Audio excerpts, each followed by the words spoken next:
Hello everybody, I'm Nithil from Microsoft and I welcome you all to the Midas Civil webinar. The topic of today's webinar is staged post-tensioning and pre-stressed concrete design in Midas Civil. Today we are going to model a pre-stressed composite girder bridge, and let me show you how does the bridge look like. So this is a diagram which I have taken from Midas Civil itself. It's a pre-stressed composite girder bridge and it is constructed in 3 stages, and we are going to model this bridge in Midas Civil, and we are going to follow the construction schedule to perform the construction stage analysis. This would be the tendon location. I will be defining 2 tendons in the girder. The one will be a bottom tendon which will run all through the length of the girder and it will be at the bottom of the girder, and the other one will be a web tendon which will go up at the mid support because we are expecting heavy negative bending moments at the mid support. So the web tendon will go up in this region and then it will again go down towards the end supports. Now let me talk about the construction stage of this bridge. This would be the construction stages of this bridge. In stage 1 we are going to install the precast girders, and on the 20th day of the first stage we are going to cast the deck. So on the 20th day we are going to put up the scaffolding and wet concrete will be poured. So the wet concrete load will start acting in stage 1 on the 20th day. We will remove the scaffolding after 10 days when the concrete hardens, and then the section will become a composite section. In stage 2, after 30 days we are going to add the wearing cords and the barrier, and the bridge will be open to traffic after the 90 days of start of construction. So we will be modeling this kind of a construction schedule in Midas Civil. As I said before, in the first stage the cross section of the girder will be non-composite. So this is how the bridge will look like. If we see the superstructure, you can see that the girder is present but the deck is not present, while in the second stage the composite section will be taken into account for performing analysis. Also in first stage, since it's a 2-span continuous bridge, in the first stage the precast girders will be installed in such a manner that the girders are simply supported for span 1 and span 2.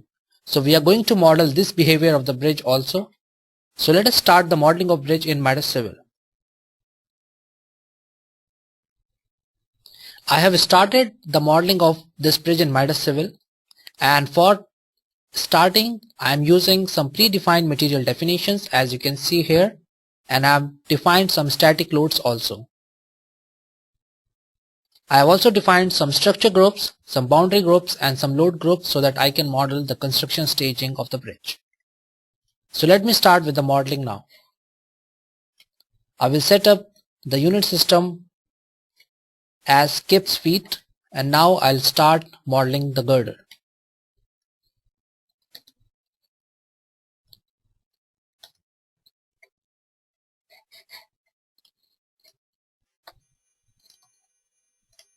So here I have modeled the first girder. Now I'll copy this girder to the transverse direction to model the full width of the bridge.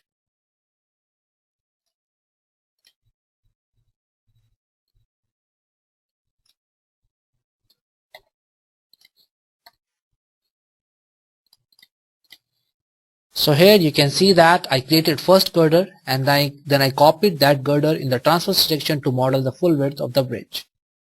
This is how the cross section of the bridge looks like. You can see that at the top we have the deck section and at the bottom we have the girder section. Since we are going for a grillage model, Unmuted. Here you can see that I have modeled the longitudinal girders but the transverse girders are missing. So now I will model the transverse girder. Muted.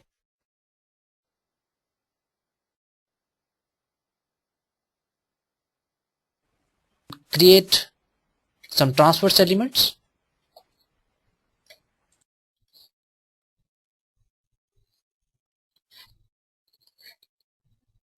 So here I will click on this node and I will click on the last node to create the transverse element. And now I will copy this transverse element to the full width, the full length of the bridge, so that we can assign the transverse elements in the full length of the bridge.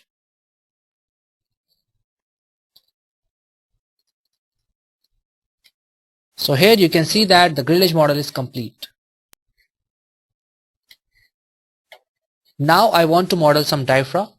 For modeling the diaphragm, I will just select some transverse sections and I will assign the section as a diaphragm section to those elements so that we can model the diaphragm. So I'm selecting the transverse elements.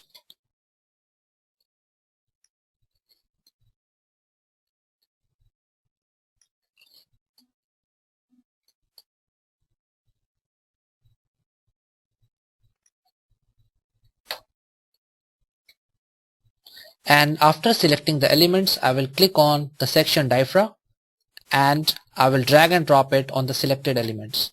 So in this manner I have created the longitudinal girders, the transverse girders and the diaphragm. Now let me model the supports. I will model the end supports and I will put them in the boundary group supports, and I will provide the support in X, Y and Z direction. For the other nodes in the same location, I will provide the support only in X and Z direction so that we can allow the thermal expansion to occur and no thermal stresses are generated in the Y direction. Now I will model the supports at the other end of the bridge, and at this end I will only model the supports in the Z direction. And now I'll model the supports at the mid length of the bridge. So here I'm selecting the nodes for the mid length of the bridge, and I will assign the support in the Z direction only.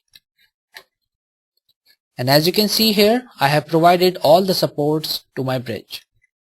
Now for modeling the simply supported nature of the bridge in the first stage, we have two options. Either we could have modeled the two girders at a small distance with each other so that we could have simulated the simple supported nature, or we can provide a beam and release to the elements at the midsection location so that we can simulate the beam and release. So here you can see that I'm now applying the beam and release to my longitudinal girders so that I can simulate the effect of simply supported nature of the girder in the first stage.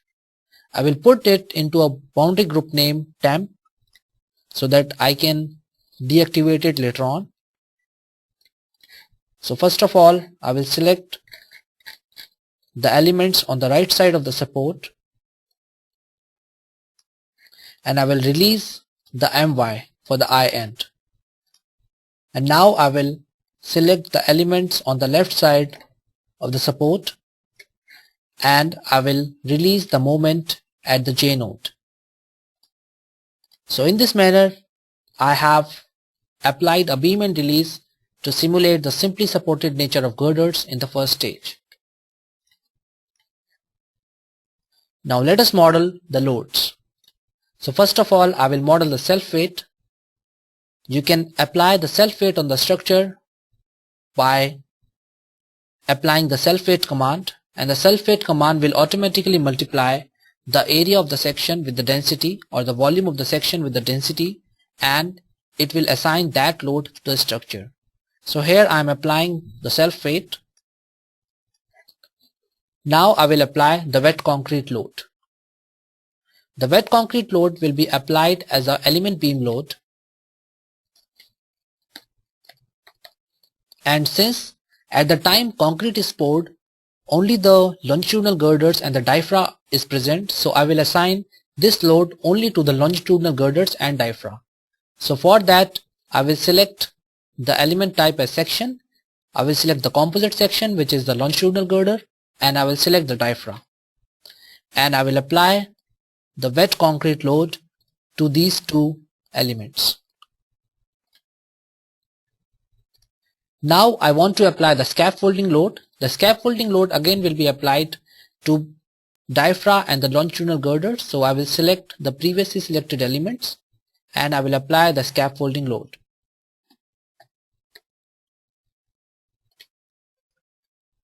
Now I want to apply the wearing course. The wearing course will be applied after the bridge construction has taken place, that is, the deck has become composite with the girder, and hence the wearing course load will be applied to the composite section as well as to the transverse elements. Because the transverse elements represent the deck, so the wearing course will be applied to the transverse elements also. So I am applying the wearing course load now, and I will select all the elements. For selecting all the elements, I will just go to this option and create a rectangle to select all the elements. Now I want to apply the barrier load. The barrier will be at the sides of the bridge. So I'll go to the top view and I will first select the girder on the left end of the bridge, and I will provide it an eccentricity of 5 feet.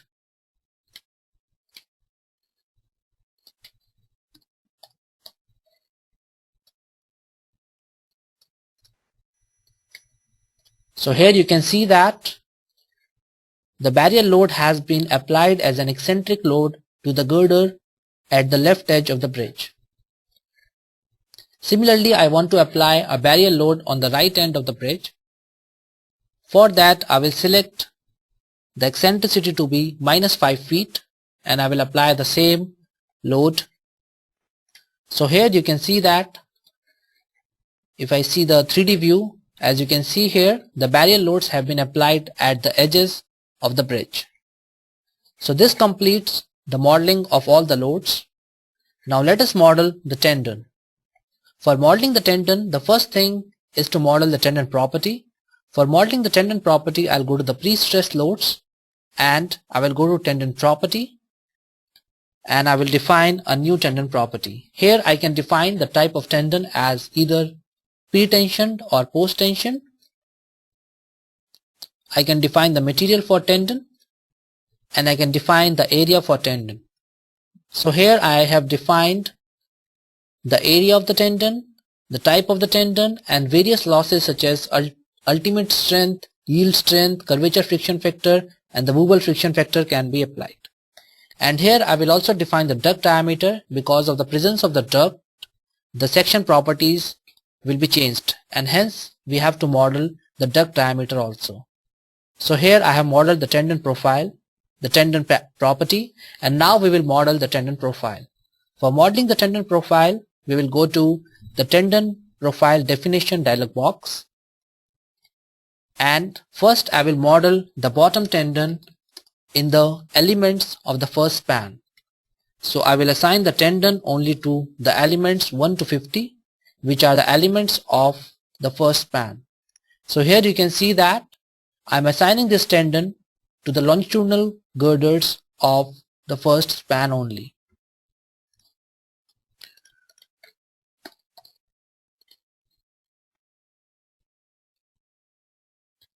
Here I am defining the coordinates where the tendon will be assigned, and once I click OK, the tendon is defined. And this is how the tendon looks like. Let me zoom in at the tendon location so that we can see the tendon clearly. So here you can see that this is how the tendon looks like. Let me change the color of the tendon so that we can see the tendon in a better manner. So here I am changing the tendon color as red, and now you can see this is the tendon profile that has been assigned to this section.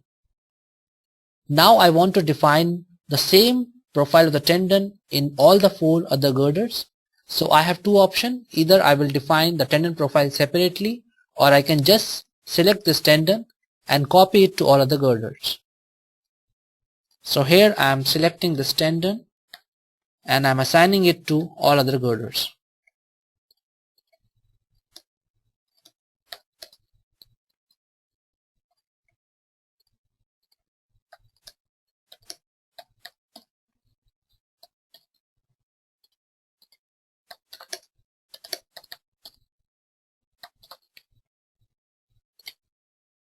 And once I click OK, as you can see here, the tendons are copied, and the tendons are copied to all the girders in the transverse direction. So here you can see that how I have copied the tendons in that direction.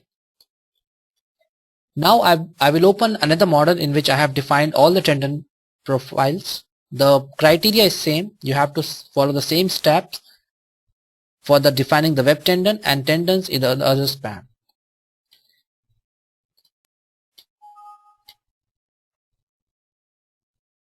So here you can see that I have defined 15 tendon profiles. There are some tendons at the bottom and some tendons at the which goes top at the mid support. Now let us define the tendon pre-stress load. For defining the tendon pre-stress load, we will go to the pre-stress load definition and we will go to the tendon pre-stress loads, and I will define the load case name as pre-stressing, and first I will define the tendon pre-stress load for the bottom tendon. So I will select all the bottom tendons here and I will assign it a stress value.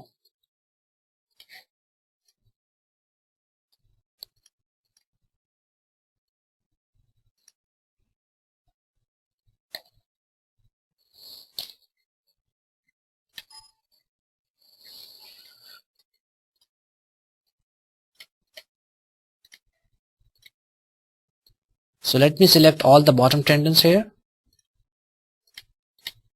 and I can specify the stress value or the force value for each tendon, and once I click on add, the tendon load is assigned. Now let me define the tendon pre-stress load for the web tendons. For that I will select the web tendons and put them into the group pre-stressing 2 because they have to be pre-stressed in a later stage, and I will apply the pre-stress stress as 1400 MPa, and this is how I have defined the tendon pre-stress load for the web tendons. Now I am ready to model the construction stages. For modeling the construction stages, I will go to the construction stage definition dialog box and I will create 3 construction stages. So let me create 3 construction stages one by one. The first construction stage will have a duration of 30 days and the girders will be installed and the diaphragms will also be installed. The boundaries activated will be supports and the temporary boundaries, and the loads activated will be the self weight and the pre-stressing 1 load. On the 20th day, when we cast the wet concrete, we will have to add the wet concrete load and the scaffolding load. So now I will activate the scaffolding load and the wet concrete load on the 20th day. So this is how we have modeled stage 1. Stage 2 will be modeled. The concrete of the deck hardens, so the transverse elements will be activated with an age of 11 days. The temporary boundary will be deactivated now because now the section has become composite and the bridge has become 2-span continuous bridge. And we will deactivate the wet concrete and the scaffolding load, and we will activate the second pre-stressing for the web tendons. In the third stage, we will activate the wearing course load and the barrier load. So here we have completed the definition of the construction stage. Now let us model the moving load analysis data for this bridge. For modeling the moving load analysis data, let us go to the moving load analysis code, and I will select the code as ASTO LRFT. Now I will define the traffic line lanes. For simplicity, I am defining only 3 lanes here, and I will define the vehicular load distribution as the transverse beam, as the transverse beam represents the deck and the vehicle load will be transferred from the wheel of the vehicle to the deck and then it will be transferred to the girders, and this is how we are simulating the vehicular load distribution. So here I have defined the first lane, Now I will define the second lane similarly.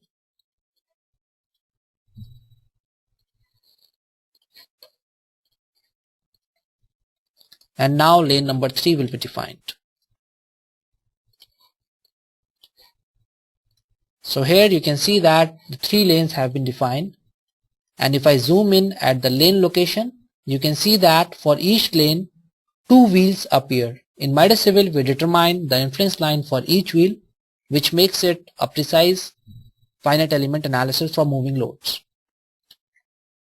Now I will define the vehicles. For the definition of the vehicle we have two options. Either we can define the standard vehicles as present in the code, or we can define the user defined vehicles. Here I am defining the ASTO LRFT truck, and I will also define the ASTO LRFT tandem with a dynamic allowance of 33%. Now I'll put both of these vehicles in a vehicle class so that Midas Civil can automatically recognize which vehicle will produce the more severe effect. And now let's create a moving load case in which we will combine the lanes with the vehicle class.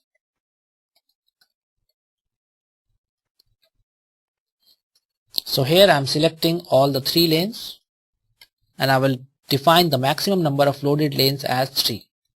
And here you can see that the multiple presence factor defined by the ASTO LRFT code is automatically taken into account, and Midas Civil will automatically do the permutations.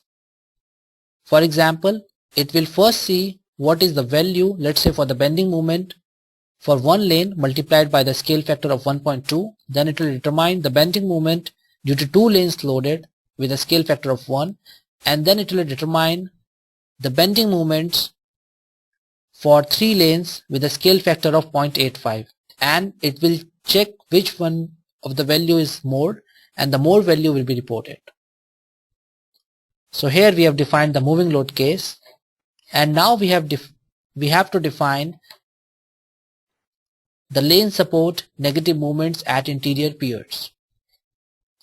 As we know that the ASTO LRFT code specifies that for the determination of hogging bending moment at a mid support, we must take into account 90% weight of 2 trucks placed at a distance of 50 feet.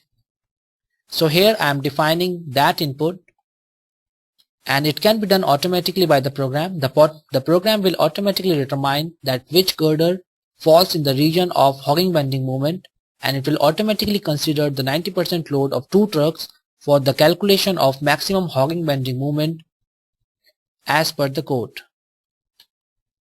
So here we have completed the definition of moving load analysis, and the definition of moving load analysis appears in the works tree. Now since the construction of bridge takes place in 90 days and the concrete gains strength in a finite amount of time, so we must model the time dependent material properties. For modeling the time dependent material properties, I will go to properties and I will define the time dependent material for creep and shrinkage. So here I am defining the time dependent material for grade C5000,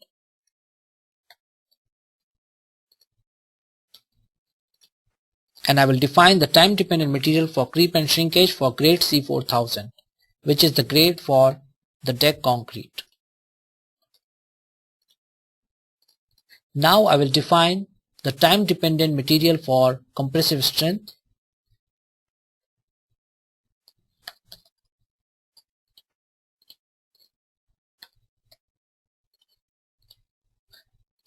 Now I am defining the time dependent material for the compressive strength for grade C4000 as per CEBFIP code. After defining the time dependent material for creep and shrinkage and the compressive strength, I will link them to the materials. For linking them to the materials, I will again go to model, properties, and I will go to the option time dependent material link, and I will link the grade C5000 material with the creep and shrinkage properties for grade C5000 and the compressive strength properties for grade C5000, and I will do the same thing for grade C4000.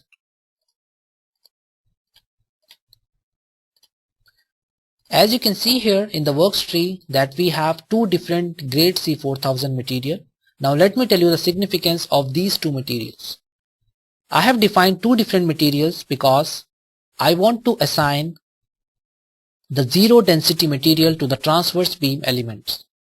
Since the weight of the deck has already been taken into account while we define the composite section, so I have defined a material with zero weight density so that we do not duplicate the deck load.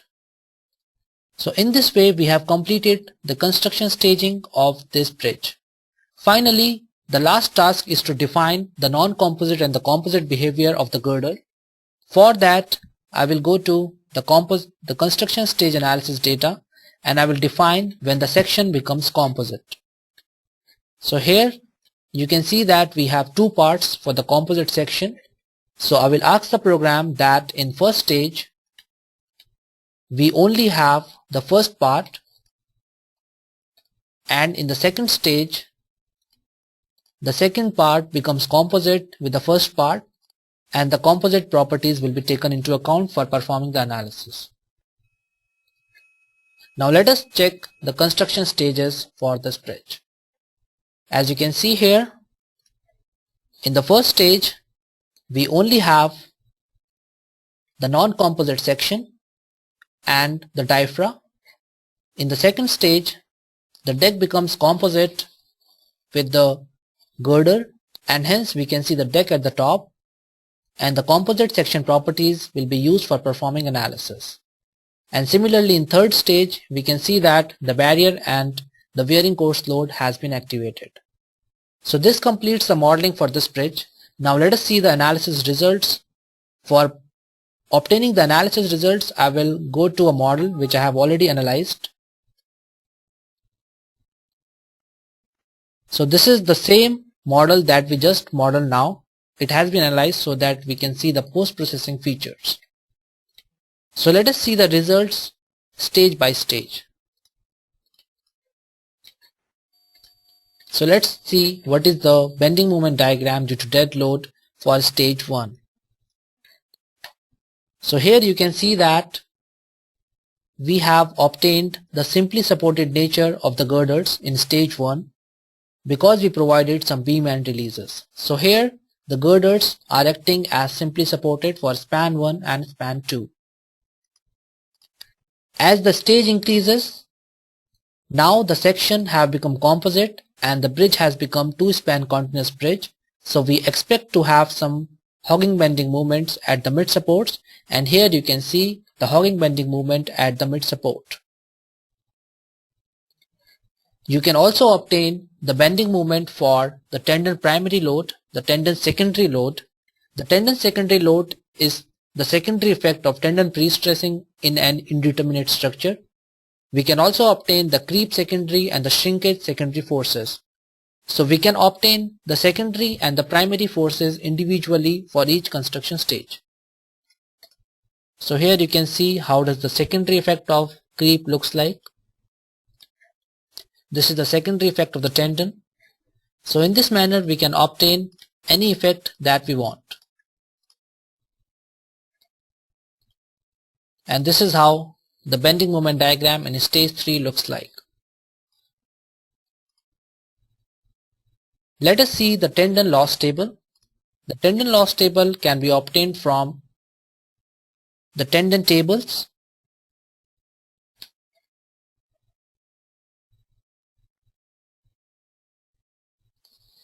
And as you can see here, we can obtain the tendon loss in each stage. So basically you can obtain the tendon loss after each interval of time. So if I select the stage 2, we can see that what is the immediate loss, what is the elastic deformation loss B, what is the creep and shrinkage loss, what is the relaxation loss, and then finally we can obtain the stress value after all losses. Now let me talk about this elastic deformation loss B. So here as you can see, this is what it means by elastic deformation loss B. Let's say we have two tendons in a girder and we first apply pre-stressing to first tendon, so the structure will have elastic deformation, and then let's say after 10 days or after some time we apply pre-stressing to the second tendon. Now because of the pre-stressing of the second tendon, there will be some more elastic deformation in this beam, and because of this elastic deformation there will be some more elastic deformation loss for the previous tendon, and we can obtain this loss in this table. So elastic deformation loss B will give you this loss which has occurred due to the pre-stressing of another tendon in the same girder. So this is how you can obtain the results from Midas Civil for tendons. If you want to obtain the tendon elongation table, which is the elongation that we must provide in the field to obtain the stress value, you can go to the tendon elongation table and you can obtain the elongation value for the tendons. So here you can see that what is the elongation is required for obtaining the stress value as defined. If you want to obtain the results for the moving load analysis, then you can go to Forcius beam diagrams and you can obtain the results for moving load analysis. The results for moving load analysis are divided into two major segments. The first is MV max, which is the maximum sagging bending moment obtained due to moving load analysis on this bridge. So this is how the maximum sagging bending moment envelope looks like. If I want to obtain the maximum hogging bending moment, so I can select the MV min, and this is how the hogging bending moment appears. If you want to see the influence line, you can go to the influence line option and you can determine the influence line for any girder. So this is how the influence line for element number 25 looks like.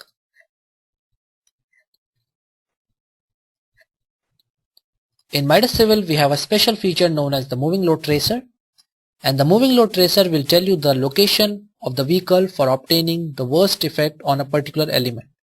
So let's say I want to obtain the location of the vehicle for obtaining the maximum hogging bending moment at the 50th element.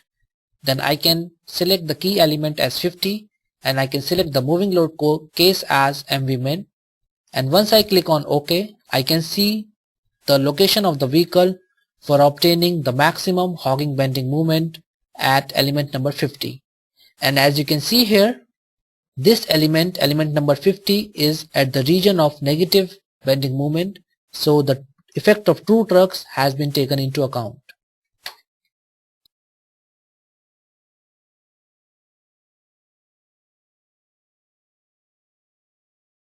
So this is how you can obtain the moving load analysis results in Midas Civil. If you want to obtain the concurrent forces, then you can go to the result table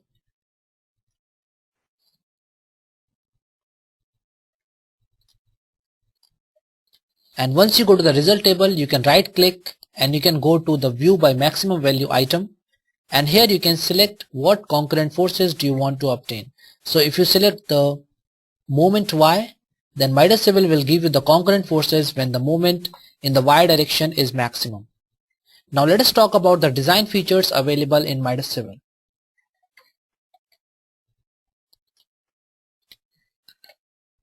So this is in Midas Civil, the PSC design can be performed. So I have defined the composite section as a pre-stressed section, and now we can perform the design on this section. For performing the design, we have to follow the simple steps of design. We have to first go to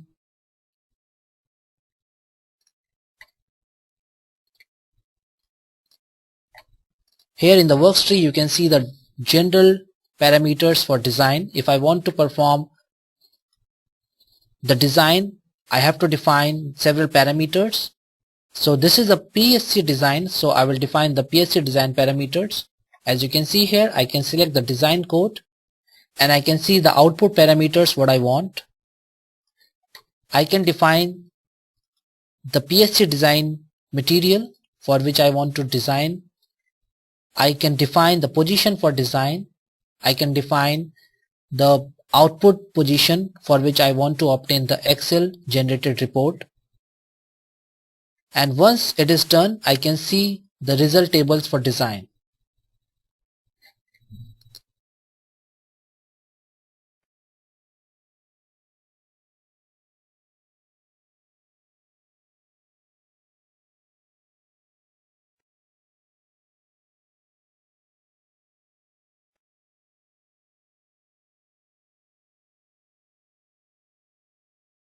Here, as you can see, we can obtain the tables for design. So let's say I want to obtain the flexure strength table. So here you can see that Midas Civil has given you the table for flexure design, and the elements in red means the element is not good.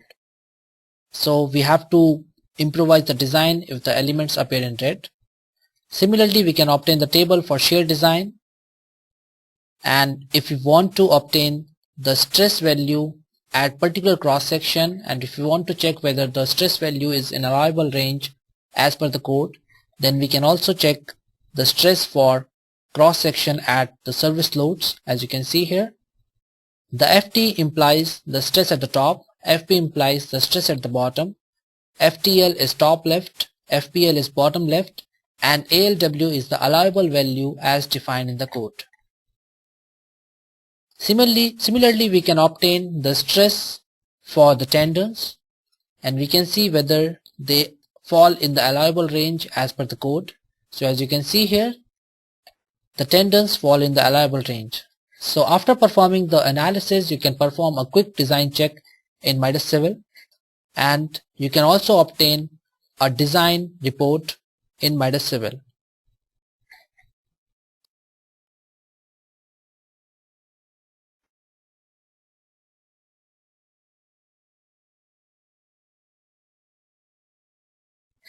So this completes the session for today. If you guys have any question about any of the modeling process or the analysis process, then please ask the question through your chat.